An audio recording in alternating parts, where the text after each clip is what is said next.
Hello, my friends. Today is March 16th, and this is Markets Weekly. So, this past week, not much happening in markets, basically some sideways moves, trending lower. But this past week was also the passing of a major quarterly options expiry. And usually, what happens is that after these large quarterly expiries happen, the market has more room to move. So, let's see what happens next week. Now, today, I want to talk about three things. First, we have to talk about the inflation data that came out last week that seems to suggest that progress on disinflation is stalling and maybe inflation is going to stabilize at a rate that is comfortably above the Fed's 2% target. Secondly, let's talk about what's happening in Japan. We got a lot of leaks the past week that the Bank of Japan is really, this time around, going to raise interest rates finally, and exit negative interest rates, and maybe even get rid of yield curve control. Let's talk about what's happening over there. And lastly, let's talk about the ECB's new operating framework. The ECB, like the Fed, has been shrinking their balance sheet, and that has led them to change how they implement monetary policy. Let's talk about what their new framework is and how the Fed might potentially learn from them. Okay, starting with inflation.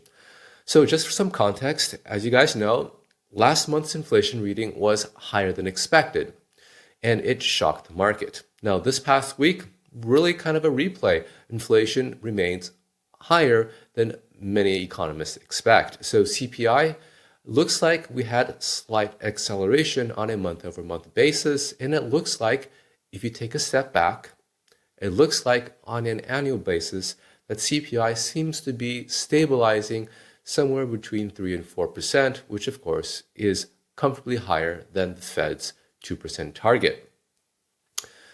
Now, one of the things that seems to be putting upward pressure on CPI inflation is this shelter component, which has a large weight and was widely expected by many market participants to gradually decelerate and maybe go into deflation.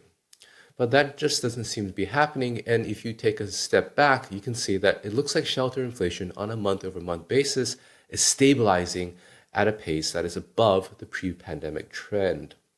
Now, there's some interesting work out that seems to suggest that one of the reasons for this upward pressure on shelter inflation might just be the tremendous surge in migration that the U.S. is seeing. Now, again, a lot of this migration is illegal, so we don't have super good statistics. But some work suggests that last year alone, the U.S. increased its U.S. migrants into the U.S. were about 3 million people. And if you have 3 million people coming into the country, then obviously they have to live somewhere. And maybe that's going to contribute to some upward pressure on shelter inflation. And that's also what I'm going to be writing about this week, looking to Canada as an example, just what happens when you have tremendous amounts of migration. How does that impact various aspects of inflation and what it might mean for monetary policy? Now, in addition to CPI, we also got PPI. And PPI, again, was higher than expected.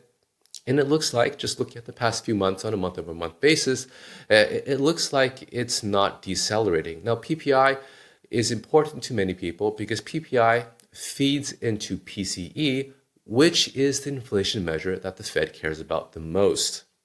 Now, some forecasts on PCE are showing that, still suggesting that we're going to have continued disinflation in PCE inflation. But I think these hotter than expected numbers do push forward the expectation of when PCE is forecast to finally trend towards the Fed's 2% target. Now, the market took a look at this data and, kind of reacted pretty notably to it. So the first thing, of course, is to look at how the market is pricing in the path of monetary policy. Now, recall, earlier in the year, the market was pricing in as many as 7 rate cuts for this year. In December, the Fed had guided towards 3 cuts based on their dot plot, and next week at the Fed's meeting, we're going to get another dot plot. Now, the market has been looking at the hotter than expected inflation data over the past 2 months and has radically changed its mind. And today, the market is pricing in 3 cuts this year. Basically, they're on the same page as the Fed as of Friday. Now, this is also impacting longer dated interest rates as well. So if you look at the 10-year yield, you can see that it's up about 20 basis points over the week, which is pretty notable. And a large part of that is the market reevaluating the path of policy, where the market is thinking that the Fed is going to be cutting fewer and at a slower pace than the market thought earlier. Now, over the past 2 years, I've noticed that the market seems to be interpreting these changes. So the equity market seems to be interpreting these changes in interest rates a little bit more differently. In 2022, as we all know, equity market did terribly. Interest rates were going up, and equity market was selling off. But since last year, I've noted that the market seems to care less and less about the rise in interest rates, either the longer dated interest rates or the path of Fed policy. It looks like they might possibly shake this off as well. One of the implications of this could be that, the Fed simply still isn't very tight. And so even as interest rates rise, it's not really restrictive. So we'll know more about what the Fed is thinking this coming week at the Fed meeting. And of course, I will be back to give you an update on that. Could be late though, since I'm traveling on that day. Okay, the second thing that I want to talk about is the Bank of Japan. So as we all know, the Bank of Japan, even as everyone in the Western world has been hiking interest rates to try to tame inflation, the Bank of Japan has done nothing. Now, inflation hit the US, hit Euroland, hit Canada, hit the UK. It also hit Japan as well. So if you look at Japanese inflation data, you note that inflation has been comfortably above the Bank of Japan's 2% target for some time. However, now context matters here. Japan has also been struggling with disinflation for a long time. And so the Bank of Japan has been very slow in raising interest rates, thinking that, we've had such a long period of disinflation. I don't want to raise interest rates the moment that I see some inflation, because that's kind of what I've been wishing for decades. So the Bank of Japan has been telling everyone that they want to make sure that this bout of inflation is sustainable, and a key thing that they've been watching is higher wages. They want to have what they call a quote-unquote virtuous cycle of higher wages and higher inflation, which in the West we call a wage price spiral. But if you're coming from an era of disinflation, then you call it a virtuous cycle. Now in Japan, wages are set in a large part, kind of like a collective bargaining consensus format, and we have results from the latest bout of negotiations. And it looks like wages are going to be rising comfortably above 5%, and that's basically the highest rate it's been increasing for a long time. And that, I think, goes a long way towards moving Japan into a virtuous cycle of higher wages and higher inflation. So as they move towards that cycle, the Bank of Japan now feels more comfortable in adjusting the monetary policy stance. So been heavy leaks that the Bank of Japan is probably going to be raising interest rates at its upcoming meeting. So all that means is it's not going to be negative anymore, and potentially even scrapping yield curve control. Now recall, the Bank of Japan has this loose yield curve control framework where 10-year JGBs are not supposed to go above 1%. It's not binding at the moment. Now, again, the market took a look at this and immediately reacted just as you thought that it would. Again, you have the Japanese yen appreciating because, of course, if the Bank of Japan is raising interest rates, man, that's bullish for the currency. And you could see some movement in the interest rate curve as well. But I think something interesting, though, is that the movement hasn't been very strong. Now, I remember maybe 1 or 2 years ago, people were talking about how this could potentially have tremendous financial stability implications because the yen is a funding currency to so many trades across the world. If the Bank of Japan is hiking rates, maybe that blows those trades apart. But as you can see, it doesn't seem like that's going to be the case. In fact, on the rates perspective, this looks like it was well telegraphed. You don't see a big movement in the 2-year JGBs. on a currency basis, it doesn't seem to have that much of an impact. I think in large part because even if the Japanese Bank of Japan raises interest rates above zero, you still have a very large interest rate gap between the US and Japan. And of course, the market is recently expecting that the Fed only cuts rates 3 times this year. So again, the interest rate gap remains very large. Even if Japan does anything in this upcoming meeting, I suspect that it's probably not going to be that impactful in the market. Because at the end of the day, Japan is still going to be at zero interest rates, even if it's not negative. And inflation there is comfortably above 2%. Monetary policy appears to be quite loose. So that's definitely something to look forward to in the coming meeting. Okay, so the last thing that I want to talk about is the ECB's brand new operating framework. So if you're a central bank, you have an operating framework that you use to basically express changes in, basically to implement changes in interest rates. For example, if you are looking at the US, the policy rate is the federal funds rate, and the Fed implements changes in the federal funds rate by toggling interest on reserves and the reverse repo facility offering rate. Now, by changing the RRP rate and the IOR rate, the Fed can basically make the Fed funds rate go up or down. Now, the ECB in their new framework is changing slightly how they implement monetary policy. Now, to be clear, the ECB has 3 rates instead of 2 like the Fed. So at the bottom of their rate spectrum, they have the deposit facility rate, which you can think of as interest on reserves. Above that, they have the main refinancing operations, which is like their discount window. And on top of that, they have the marginal lending facility, which is like emergency loans on an overnight basis to banks. So over the past few years, we note that the ECB, like the Fed, has been engaging in a lot of asset purchases. And when the central bank goes and buys assets, that increases the amount of reserves in the financial system.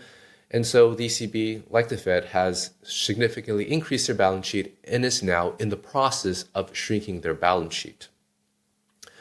Now, the ECB's framework, from my perspective, has 2 key changes and one that sets it apart from how the Fed is approaching this.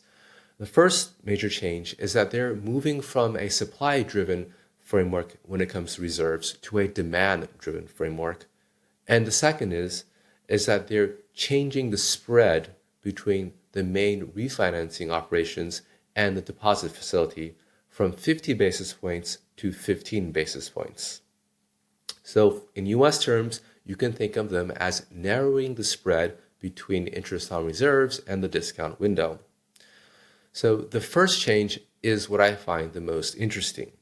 So as central banks in the world are gradually shrinking their balance sheet, they are facing a question: just how much can they shrink their balance sheet?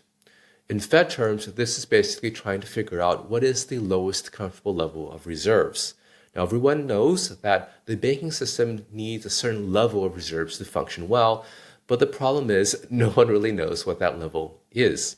So what the Fed is doing is that they're slowly shrinking their balance sheet and then looking at market signals, such as where repo rates are, let's just looking at where Fed funds is, looking at the balance and reverse repo facility, and so forth, to try to gauge whether or not they are shrinking the balance sheet too much, whether or not the financial system needs more reserves. So they are focusing it basically on a supply basis, where they're trying to figure out just how much reserves should they supply or should they take away from the financial system. Now, the ECB is approaching this in a different way. Now, they're not trying to figure out from a supply basis just how much reserves the banking system needs. Instead, they're going to figure out from a demand basis. So what they're doing is that they're going to try to encourage their banks to tap the main refinancing operations whenever they need reserves. So this main refinancing operations is basically like a destigmatized discount window. So what they're saying is that, whenever a bank needs more reserves, they can just go and they can borrow from the ECB. And we can look at increased participation in these refinancing operations as an indicator as to how much reserves the banking system needs. We'll hold these main refinancing operations, periodically, and looking ahead, we will have even longer term facilities as well. So what will happen is that as they gradually shrink the balance sheet, if the banks need more reserve, they'll just participate more in these operations. So they won't have to guess just how much reserves the financial system needs, because, if they shrink the balance sheet too much for whatever reason, the banks can just go and borrow from the ECB. So problem solved, no need to do any calculations. We'll just let reserves will basically be available on demand to the banking system through these operations whenever they want. Now, related to this point is their changing of the spread between the main refinancing operations and their deposit facility. The spread was 50 basis points, now it's 15. Now, the purpose of this change is to encourage banks to borrow from the ECB. Again, to make it basically reserves on demand by decreasing the cost of carry. But they still maintain a small spread between borrowing from the ECB and deposit facility rate. And they want to maintain this small spread because they still want to have some degree of intermarket activity. So, for example, they would select banks to participate in the markets, the money markets, and so that the money markets don't completely wither away. So, for example, what if money market rates are trading at 5 basis points above deposit facility rate? In US terms, 5 basis points above interest on reserves. Well then, the bank can go borrow from the market rather than going to borrow from the ECB. It's their way of compromising between encouraging borrowing from the ECB and still maintaining some degree of money market activity. Now, from my perspective, this demand-driven framework is a much smarter way to approach shrinking the balance sheet. No one has any idea what the lowest comfortable level of reserves is. And to be perfectly clear, something like that is going to be dynamic, like anything else in markets, and it's going to change according to market sentiment. Now, we see some indication that the Fed may be trying to follow in this way as well. One indication is that the Fed seems to be pushing for a destigmatized discount window, which, of course, would be very helpful. And, of course, we have the standing repo facility, which, in a sense, allows dealers affiliated with the bank and commercial banks themselves to borrow reserves from the Fed whenever they want. So, and to the best of my knowledge, it's considered to be a facility without any stigma. So, in that instance, you can continue to shrink your balance sheet and not worry about overshrinking it, because in case you overshrink it, the banks will feel comfortable just tapping these facilities. I suspect that this is ultimately the path the Fed is moving towards as well, although it's going to take a bit longer to get there because we still have stigma around the discount window. All right, so that's all I prepared for today. Thanks so much for participating. Thanks so much for tuning in. And of course, I will be back with my FOMC debrief on Wednesday. And if you're interested in hearing more about my thoughts, check out my blog at fedguy.com, and of course, my courses at centralbanking101.com. Talk to you guys soon.